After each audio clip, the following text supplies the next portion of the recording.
Thank you for listening to this podcast from TRE, Talk Radio Europe, your voice in Spain and around the world. For more information, please visit tre.radio. TRE in the afternoon. Presented by Hannah Murray. Good afternoon. It's just gone 5:05. You are listening to Men Talk. With me in the studio today is Andreas Gallardo, Jeff Miller and Simon Beale. Hello. Ooh, what's happened with the microphones? That sounds awful. I'm going to have to play back with those. Oh no, it sounds like rain coming through. Oh, what on earth is that? Oh, I don't know what to do with that. I'm fiddling about. Oh, let me see. Oh, it's yours. It's yours, Jeff. I've worked out. No, it's not you. Don't panic. But it's your microphone making that noise. I'll have a look. For the time bit, until we go to the ad, can you share with Simon, please? And then I'll see if I can fix it. I'll see if I can fix it in the ad break. Thank you. So we always have hard-hitting subjects on this show, and today is no exception. We're starting with cheese. Traditionally, Britons have enjoyed a mild cheese in their sandwich, but times change and cheddar makers are producing varieties to keep up with our desire for punchier tastes. Sales data reveals the fastest growing cheeses are now the most powerful, extra mature and vintage types. Experts say our growing love of spicier foods has hardened our palates. So go on then, what's your favourite cheese? Oh, a spicy cheese. I mean, a good blue cheese is perfect. I love blue cheese. Spain's got some lovely blue cheeses. Yeah. Really, really nice. I like the soft blue cheeses. You can get like the brie, the really soft with the blue cheese. Yeah, that's nice. Oh, really good. I was brought up with blue cheeses only under the name of, I used to say to my parents, is this the smelly cheeses? Yeah.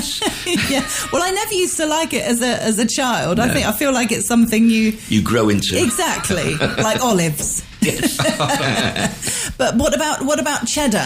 Have you kind of gone from normal cheddar definitely. to... I like strong cheddar where it's got some oomph to it. Same. Yeah. Otherwise, it's very bland. Very bland otherwise. Yeah, I don't know why people like mild cheese. It's almost like a nothing product. Yeah, but that is what everybody used to eat. It's kind of changed a bit. Yeah, definitely. Well, Andreas? I was there's a go on, here we go. There was a time when I lived in the UK, and I thought, why these people here, they have an obsession with cheddar. It seemed to be the only cheese that they would consume was cheddar for everything. Yeah. They would even make pizzas with cheddar. And slowly you would start seeing a little bit more variety. But if you looked at, as I do, to the trolleys when people are, yes, I do as well. Don't you? I love looking at what other people buy. And then making myself feel better because they've got a lot worse stuff in it than me. One of the things I noticed in those days, in the 90s, is that they would only buy cheddar. And I thought the whole country's obsessed with cheddar. It's a really good cheese, don't get me wrong.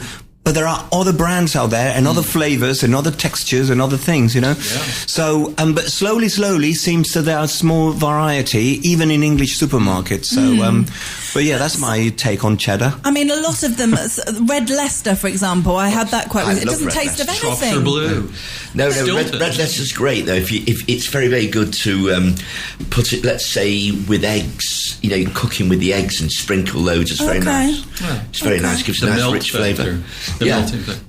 No, but I've noticed though in Britain, very much like with foods generally, people are a lot more adventurous really now. And so if you go to even say to Tesco's, there must be 30, 40 different cheeses there. Yeah, it's great. I love it. It's fabulous. All the different... what's nice here, I think Carrefour do a really good selection, don't they, of cheeses. It's great. But you can spend a small fortune, can't you? If you're putting together a cheese board, it's not a cheap thing to do. No. If you want to get a good selection of hard and soft cheeses, a fruit cheese, a blue cheese, you can spend the best part of 20, 30 euros, depending on how much you're buying. Absolutely. No, I like cheeses where they've got to just say the spices in, like a lot of the cream cheeses now, or creamier cheeses. They do have lots of things, even fruit, nuts in, and have you. Or truffle. You can get truffle cheese. Fabulous. Love it. Yeah. Absolutely love it. Love a cheese board. Yeah. We always have a cheese board at Christmas, but then it never gets eaten. So then there are multiple cheese boards as the cheese is getting smaller throughout January. And then around about this time of year, I think, it's been a while since we've had a cheese board, and I'll get some more cheese, because it's just a lovely thing to It's have. marvellous. Yeah. Some nice Cheese and crackers. Nice crackers, yes. Definitely. Beautiful. Can't beat it. Okay, this is a controversial one. I'm going to do my best to be honest, and I would like you to as well. The headline reads, "My husband thinks it's gross, but I love eating in the bath." This is how the article reads. "The bath has long been one of the best places to relax. You soak, you decompress, you wash away your worries. It's also one of the best places to eat." This is according to the journalist who wrote the article. "If you haven't enjoyed a full-on meal while your skin turns as wrinkled as the prunes you could be munching on, you're missing out." Deliveroo apparently sparked horror and joy in equal measure when it launched a Dip and Dine range of inflatables this week that allow you to float your takeaway in the bath with you. Detractors might claim it's unhygienic, but I'd argue that there's far worse places to eat that are deemed socially acceptable, chief among them being your bed. Brilliant.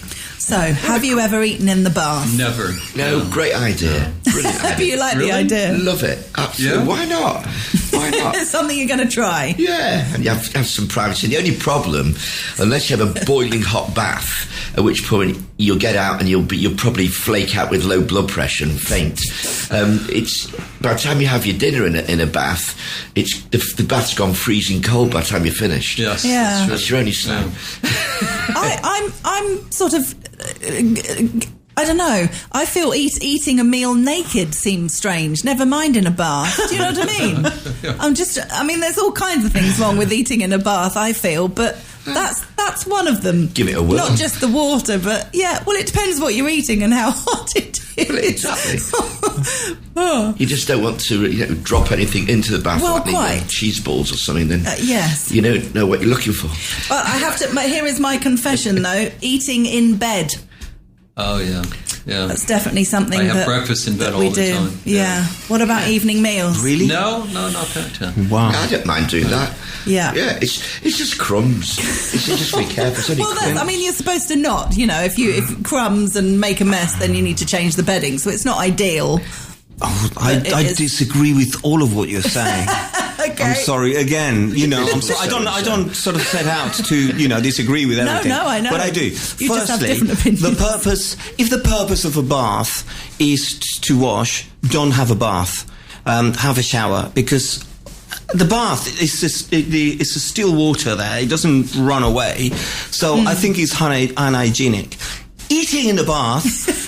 Eating? Are you serious? That's a no. No, and wet hands and you touch that's wrong. The whole thing is wrong. And in bed, you can't eat in bed. Why not? With No. crumbs of the toes going everywhere. Breakfast then you in have, bed and then is a what do you do? luxury. You then have to change the sheets and everything. It's too much hassle. There's a very simple answer. No, to that. there are places where you do things, and eating in bed is not the right place to eat. You have to eat either in the dining Stop room or in being the a kitchen killjoy. or in the. What's the matter with you? I don't get the bathroom or the bath. No, but I I do don't. get the bed. Would you have a glass of wine in the bath? Well, I think that's And different candles? because that is Oh, relaxing. yes, glass of Just wine the whole in bath. I've protocol done of that. Getting into the bath with your food, getting out. It's just Yeah, It seems very messy. Yes, it does. It does. I agree. I'm going Plus to try some nuts with my wife when I'm in the bath. Thank you very much. Try it. music. Let us know how you get on. Neil Diamond rocking a roll in there.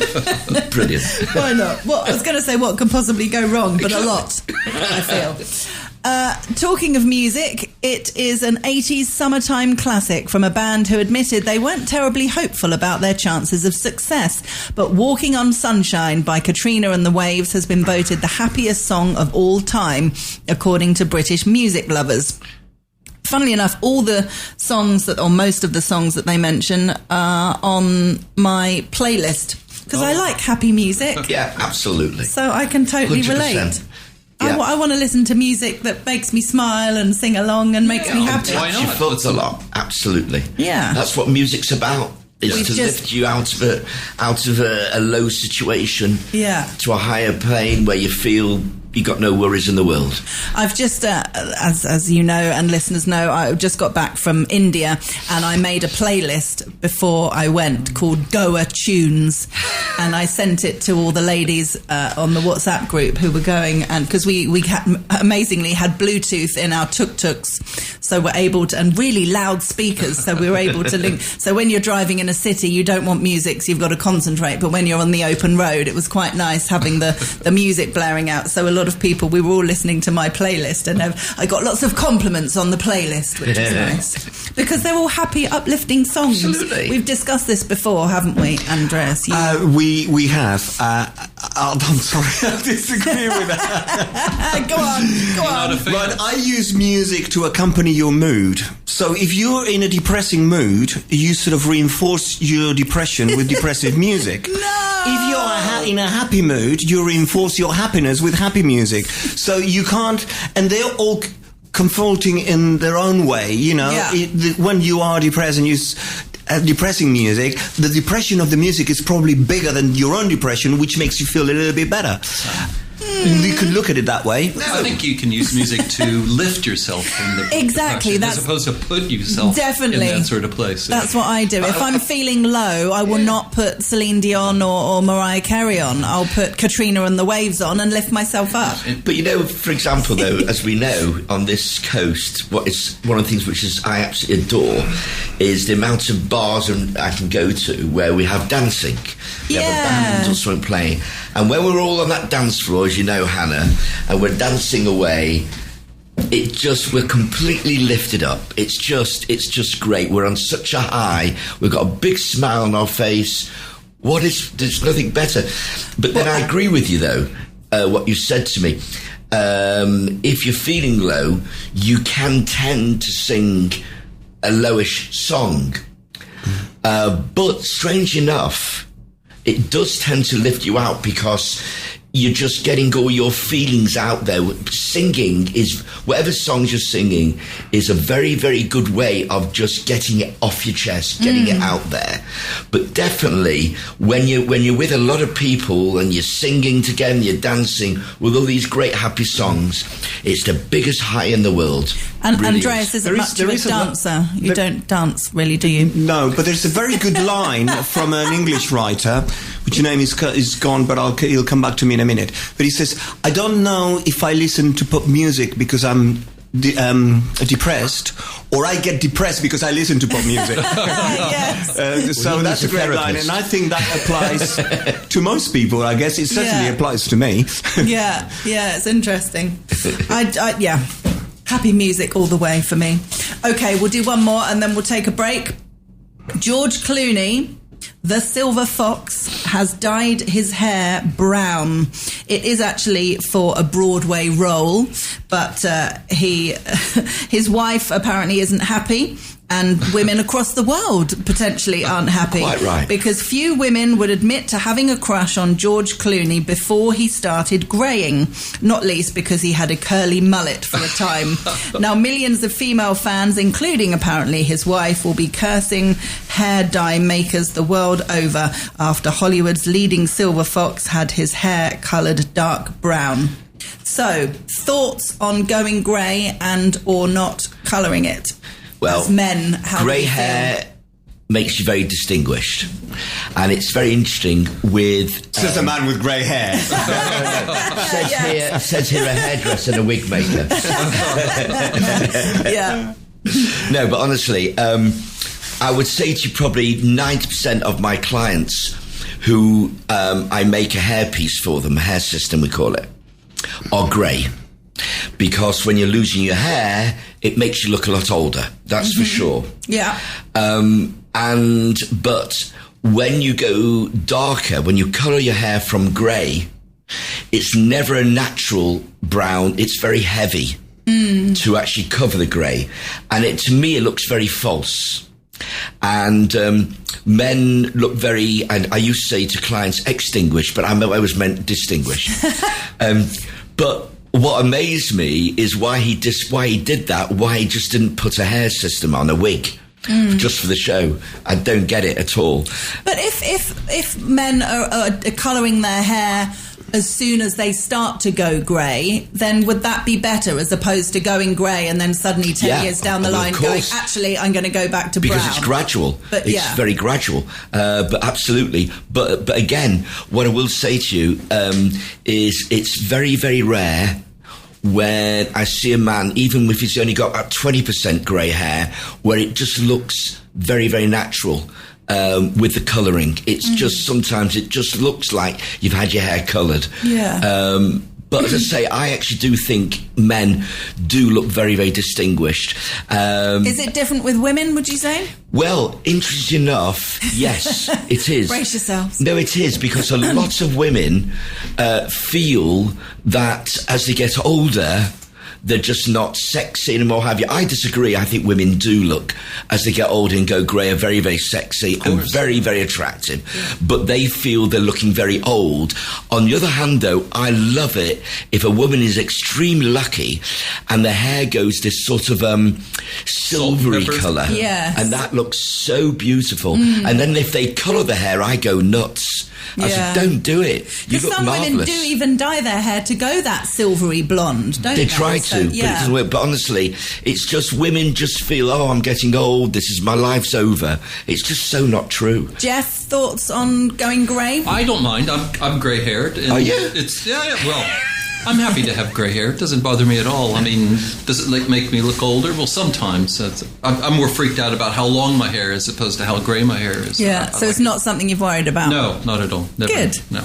Andreas? I'm lucky enough not to have any grey hair. Yeah, amazing. How do you do it? Despite my age. And I don't use any products or anything, so this is natural. Are you married? I don't know. That's a good question. I don't know what I would do if I had white hair. Yeah. I think I would leave it natural. Because I believe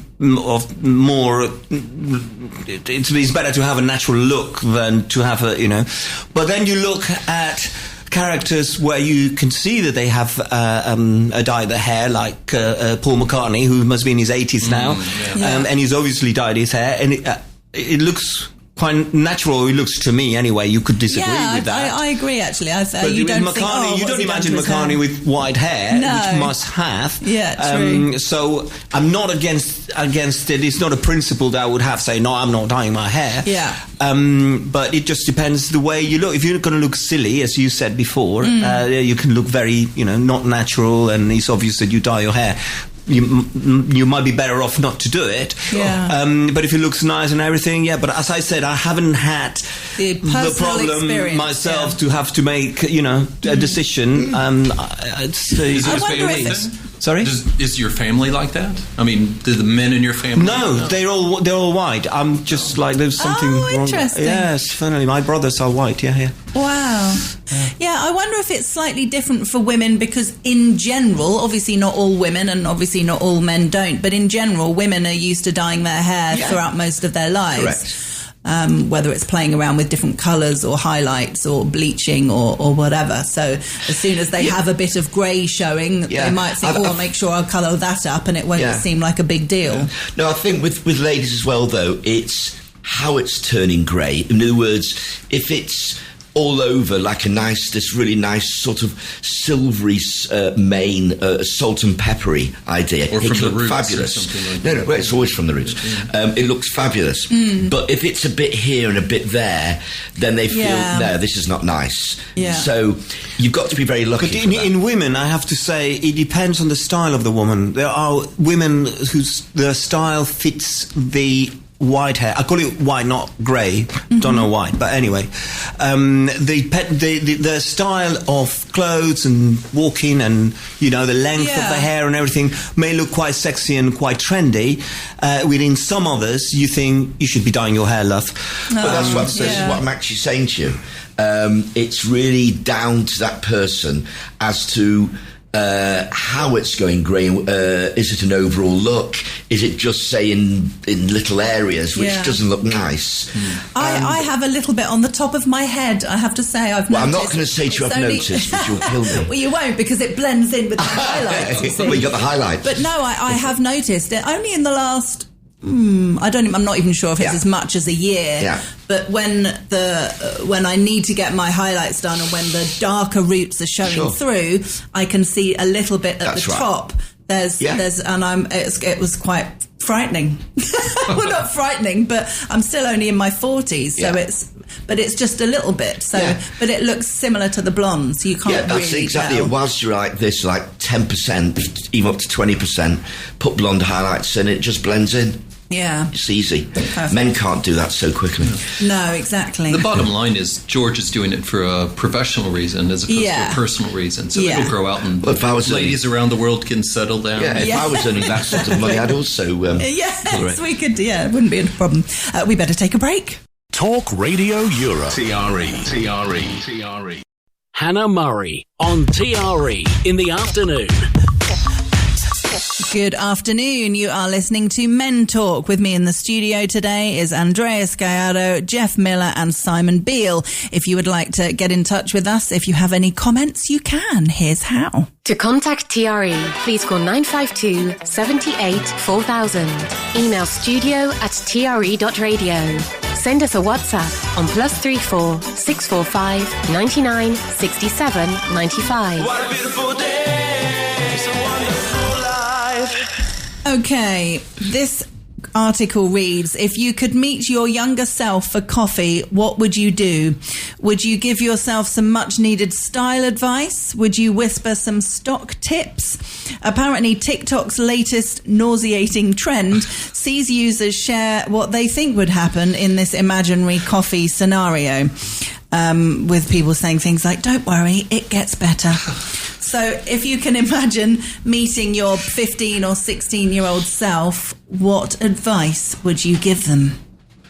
Why are you looking at me? You can go first. Well, we've all had this thought. It said, if I had my time again, what I would do differently. I thought about it, to be honest, strangely enough. And I would don't give any advice to myself, and I'll probably try to do exactly what I've done. Oh, that's nice. Yeah, I mean, because if you look back, you think, of course I made mistakes and I've done wrong things, but it's just part of living your life. And good things, bad things, everything makes you who you are. Exactly. So 100%. if you done things differently, perhaps you wouldn't be me, and I like being me. Oh, that's a nice place so to be. Here's a bit of self-confidence. Yeah, there you go. very good. I agree 100%. That's good, though. That's good. So you wouldn't offer yourself advice either, Simon? No. Because then you just end up doing different mistakes. That's how it is. I would like to turn the clock back about 10, 15 years at my age, because I actually think around 50 odd is a fabulous age. You've lived your life, and now at 50, then you've got more energy and everything to do more things. And so you're fitter, etc., etc. But that's the only other thing. I've made mistakes, but it is me. Yeah. That's it. Definitely me. I'd give myself some financial advice, I have to say. But would you take it? Well, yeah, good point. No, I would make myself, maybe do a bit of investing or saving or things like that from a younger age. Yeah. Definitely. I think that could have made a positive difference in my life. Definitely. But apart from that, no, I agree. Yeah, it's who you are. It's your character, it's your personality, and it's what makes Hannah. That's it. It's nice. Jeff, any other thoughts? The thing that comes to my mind, I guess, 15, 16, I think would say, kiss that girl. I think I was a bit shy. Okay. Oh, bless him. Yeah, just go a few for opportunities, maybe. Yeah. Oh, interesting. Have you become less shy as you've got older? Yeah, I think so. Yeah. I think so. So Well, it's in a just when different you were way. younger. More reserved, maybe. But more confident in yourself. Probably so. That's wise words, yeah. Definitely. More confident. Interesting. So more than one girl, there's a few situations you think that you let pass 15, by. 16? Yeah, I'd say so. Yeah. Yeah. The opportunities were, Like it. without blushing, Yeah. Tell us more. No, don't worry. This is to do with buying houses and homes and things. I think this is a fascinating one. Location, size and price are the most grown-up issues to consider when house hunting. But it seems Britons are equally fixated on buying a home with features such as pretty radiators, beautiful kitchen tiles and bespoke fireplaces. So a lot of these things are things that obviously you could do yourself if you want to. You know, you can change your kitchen tiles, you can create a walk-in wardrobe, original fireplaces, not so much, but freestanding bath, ensuite bathrooms, things like this. A kind of wish list that a lot of people have that maybe they don't need to have. Do you see this, Andreas, with people buying homes and things, wanting... I think I've read the article. I think the article is just one of those clickbait articles because everyone has got different motives to buy a home, you know, whether it is the school for the children or this, that and the other. Those things, those wish lists that you mentioned there, like the ensuite and the fireplace and everything else, I think they're peripheral. I think the buying motive of a person or a family or whatever are broader than some cosmetic thing that you could maybe do yourself. You know, maybe you can't put a fireplace, but certainly you can rearrange the kitchen, rearrange a bedroom with an ensuite, and all of those things can be done. So I think the article is a bit poor, really. I think it's interesting how emotions come into it massively, the decisions of buying a property. A friend of mine who works in real estate told a fascinating story of this guy who had quite a decent amount of money to spend and had all these requirements that he needed for the property in terms of the view or how many bedrooms and all this kind of standard things. But he ended up buying a property because of a tree in the garden that he just completely fell in love with, which wasn't on his list. He wasn't even bothered about having a big garden. He just saw this house that had this huge tree and he absolutely fell in love with it. And the property didn't have some of the things that he said he absolutely needed, but the tree was what did it for him. I think that's spot on. I think people like to personalize their space, and so they do all these things to make it their own and stuff like that. And it's a great money spender to go out and spend a lot of money to refurbish your home and things like that.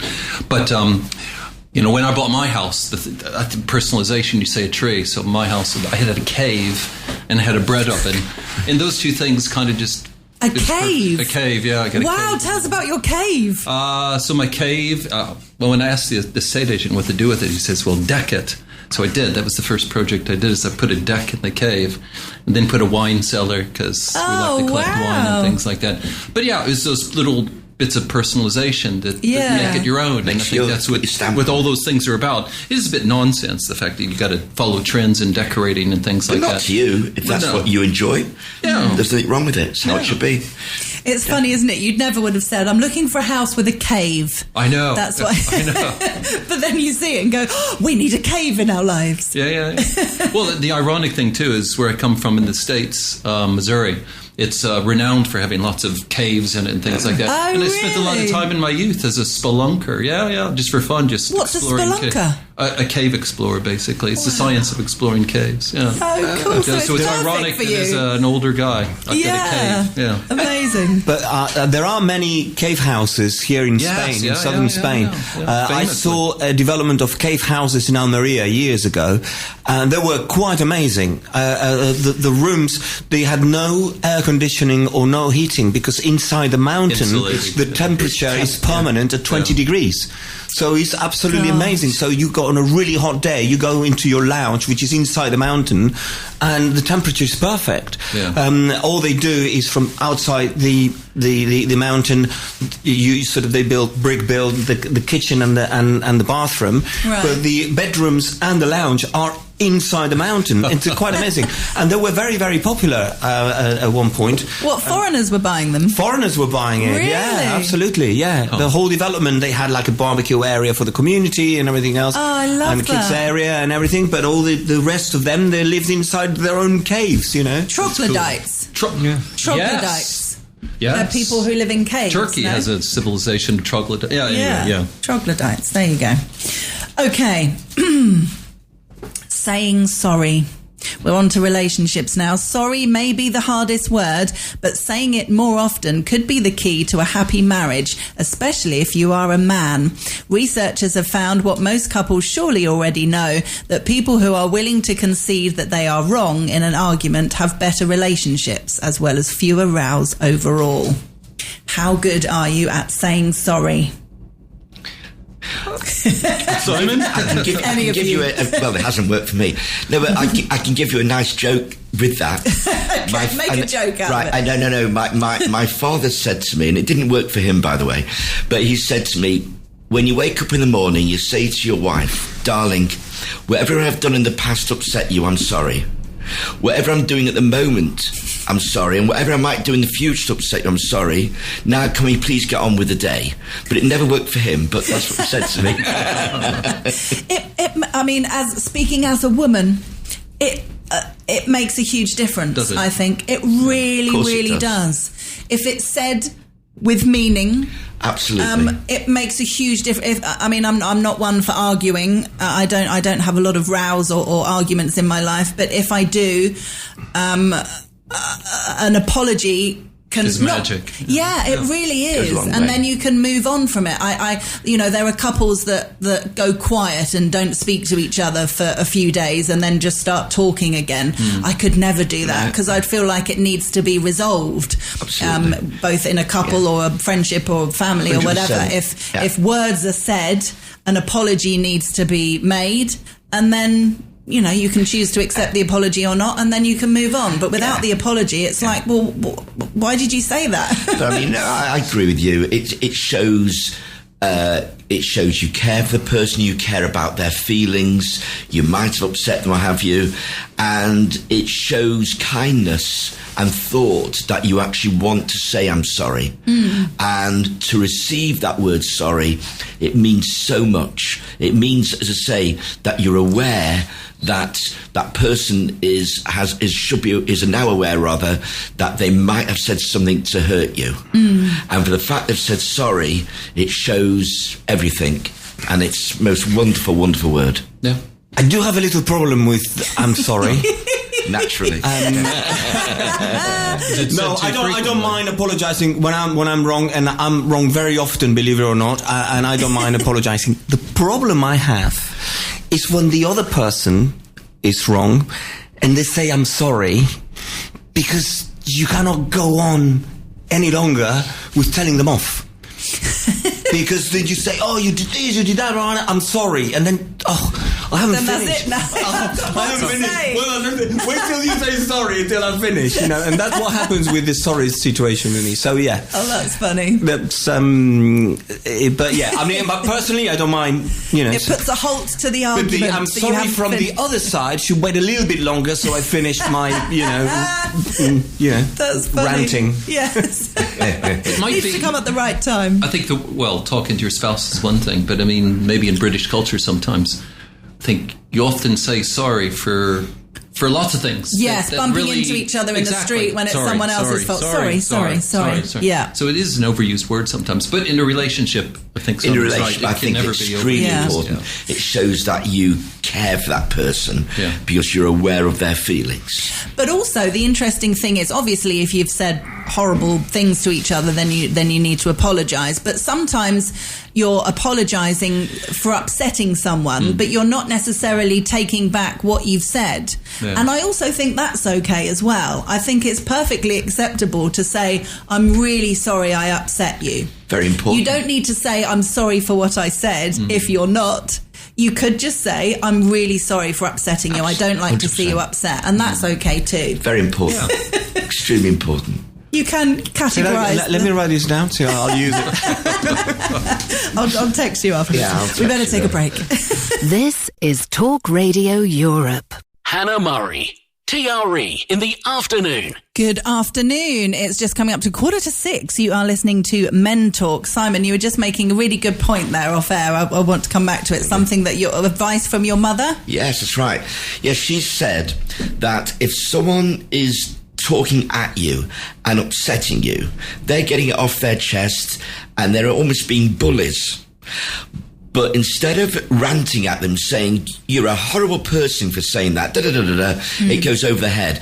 But if you turn around and you say, are you aware that what you've said or how you've acted has really upset me? That's telling them there are consequences to how they've spoken to you or how they've acted. And that, if they are decent people, the very big word if, they will suddenly realise, wow, this was not right what I said. Definitely. Yeah, it can have a lot more impact if you stay calm and say, wow, that's really mean what you've just said. 100%. Can really affect people instead of, yeah. Or words to that effect. Your words to that effect, yes. Okay, on to funerals.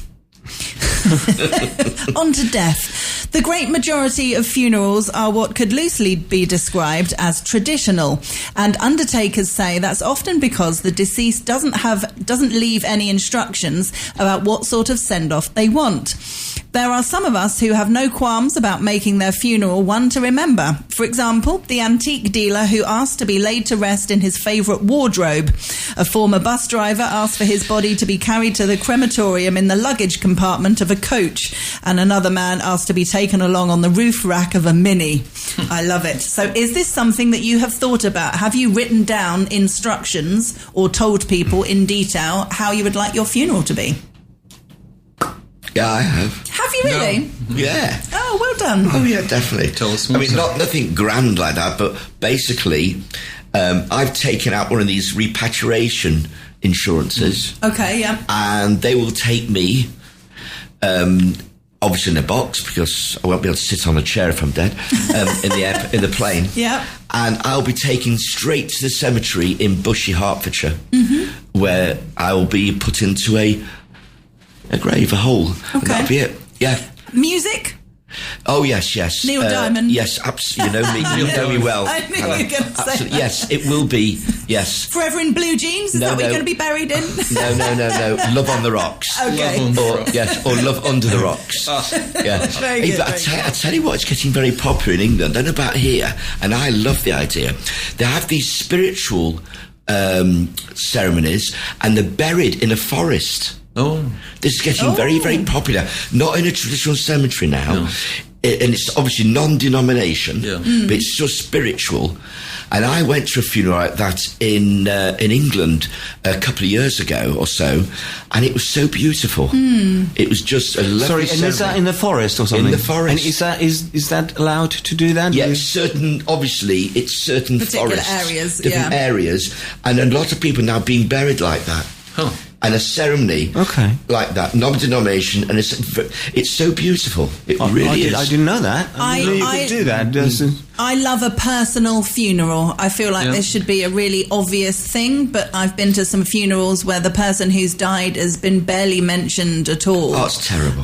Because it's very religious. Yeah. And obviously if the person has died is religious and that's what they want, then, you know, who am I to judge? But I do think it's very sad when you're going to a funeral and you don't get to hear lovely anecdotes from the family or the partner or the kids or whatever about their father or mother, and because that makes a funeral for me, when you learn about the person and have a little laugh and a smile as to how wonderful or cheeky or naughty they were, and I think that's brilliant. It's the perfect occasion to look back and to celebrate and to enjoy. Happiness over here again. Here we go. Now again, I disagree. Look, the person...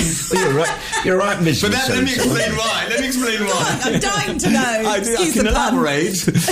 The person who dies is not going to know what's happening because he's dead. Exactly. So for me, the funeral is something for the people who are left close behind. to the person who's died. Absolutely. So whatever they want to do, whether they want to ignore him because it was the person who died, a little bastard, nobody wants to remember him or her or whatever. But then no one fine. turn up at the But funeral. if the family, wife, children, whatever, they want to make a celebration of the life, then they can do whatever they want. But the dead person shouldn't decide what is being done. It should be the ones that are alive, the ones to decide what to do, because the dead person is not there anymore. He's dead. I'm going to agree with Andreas on that one. I think it is more about the people and how they want to celebrate that person's life. It is a celebration. It is a celebration. Because sometimes those wishes can get in the way of actually other people enjoying the funeral, and I've had experience of that, is where, they didn't want you there or something like that. And then all of a sudden it's like... Well, you say a celebration. A lot of religious funerals are not a celebration at all. They're very, very morbid. Well, that is true. It's true. But, for example, I'm being Jewish. So if I go to an Orthodox Jewish service... Yeah. What are they like? Because I'm interested. Would they be... then, yes, there is a set, the prayers, what have you, in this building called a Noel, where the coffin is brought along, and then from There's no coffin. Is there a coffin? No coffin. Oh, absolutely, there's a coffin. Yes. Oh. And then before you go to actual grave site, that's where all the prayers are done. But now, at every funeral I've ever been to, yes, they say the religious prayers, but then an appointed, or it could be 2 or 3 people, will say a few words of nice things, their memories of that person. Oh, nice. And so it's a mixture of the two. Absolutely. Okay. 100%, yeah. Yeah, that's fair enough. Life's for the living, so live it or you're better off dead. That's a little line from an English writer. There you go. Lovely. That's not the end of the show. We better take a break and we'll come back for more happy quotes from Andreas. This is Talk Radio Europe. Hannah Murray, TRE in the afternoon. Good afternoon. You are listening to the last part of Men Talk with me in the studio today, Andreas Gallardo, Jeff Miller and Simon Beale. Unlike life, we are not ending in death. We are ending with an article about brushing teeth. So I've switched it round a bit. More than 500,000 young children will be taught how to brush their teeth properly in an £11 million government scheme branded Nanny State Waste. No, really? I mean, come on, this is ridiculous. Yeah. I mean, you're going to spend all that money on putting the pressure of teachers teaching children how to brush their teeth. Parents should do that, and that should be supported by the first or second trip to the dentist that you eventually will have, where they help you. That's the way they did it. My parents taught me how to brush my teeth, and the first time I went to the dentist, he sort of tweaked a little bit, would move the brush like this or like that and everything, and you're set... You're set up for life. Yeah. To spend, but I don't know how many million you said. 11 million. 11 million on putting pressure on teachers, because then if the kid doesn't do it properly, then you'll have the problem that they said, oh, the teacher was very good, he didn't do the job properly, and blah, blah, and now my kid has got problems. It's not the teacher's job. No. Yeah, but Andreas, I think... it's not aimed at those types of families, in fairness. I think this is aimed at families where like a child, for example, is almost ignored by his parents. They're not looking after him correctly. They're not feeding him properly. They're not clothing him properly. Maybe it's quite a disjointed family, and all they're doing is drinking, smoking, and whatever they're doing. The parents spending all the money that way. But as far as the dentists go, you try getting an appointment in Britain. On the NHS, it almost doesn't exist. NHS dentists now at the moment. It is a terrible situation. The NHS at the moment, getting appointments for stuff. Yeah, my friend. I'm sorry, but you have to have a certain responsibility. If you have a child, you have to be responsible for it. It's not if you're going to have a child and then ignore the child and start drinking and smoking or whatever it is. I'm sure at some point you'll buy him a mobile phone. Instead of buying a mobile phone, buy him a toothbrush and show him how to do it. It only takes 10 minutes to show a kid how to brush their teeth. But Andreas, you're looking at a perfect world. Sadly, in the UK, it's just a simple, accepted, known fact. There are so many disjointed families whereby the kids hardly even see the parents. They could be drunk somewhere and this and that. Yeah, but that must be a minority, surely. Oh, it is a minority, but they still have to be looked after. Yeah. For example, when I was a kid, there'll be a school nurse, when I was in primary school, where every month we'd have to go there where they looked for nits. Yeah. There it's just is how it a is. general breakdown in parenting skills. Absolutely, I think, generally 100% speaking. right. And 100%. unfortunately, schools are on the blunt end of that because, I mean, kids are arriving to school not even being toilet trained and things Correct. like that, and Yes. expecting teachers to do it. And I agree with Andres. It's not a teacher's job to do that. No. That is completely out of order. There should be, like I said, when 60 years ago, 70 years ago, you had the school nurse, or it was like, the health nurse, what have you, for all different things, and the school should appoint someone like that to come in. That would be different. Schools don't even have librarians now. I mean, they haven't got the money. Their budgets are bad. But there should be. That's right. We used to call it a district nurse. Do you remember many years ago? And that's what they should be having: a district nurse appointed by the local council, who goes on specific days to specific primary schools and will teach for a couple of hours children, but it should not be It's a difficult one. I agree with what you're saying, Andreas. It's not the job of the teacher, but I also can see where Simon's coming from there. We can't, but I don't know what the right solution is. If you can't rely on parents to teach the children the basic stuff, who do you rely on, and how do you get that support? Where does it come from? Who pays for it? Education has become the last social bastion. I mean, religion in churches, that's eroding, and various other communities. It's sad. You can't. It's very, very sad. Not every kid goes to school, so you push these things on the school, and it's just overloaded. All I know is I look at my grandchildren now, and under a minute, Simon. Sorry, I look at my grandchildren, and I think to myself, what are we bringing you into in this world?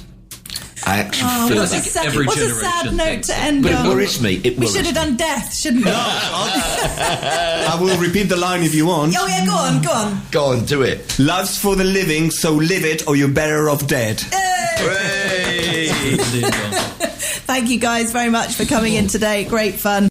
You've been listening to a TRE production. If you've enjoyed this programme, there'll be another episode waiting for you next week, right here on this platform, where you can also access our extensive back catalogue of shows and interviews. For more information on our live programming, social media channels and apps, and how to contact Talk Radio Europe, please visit tre.radio.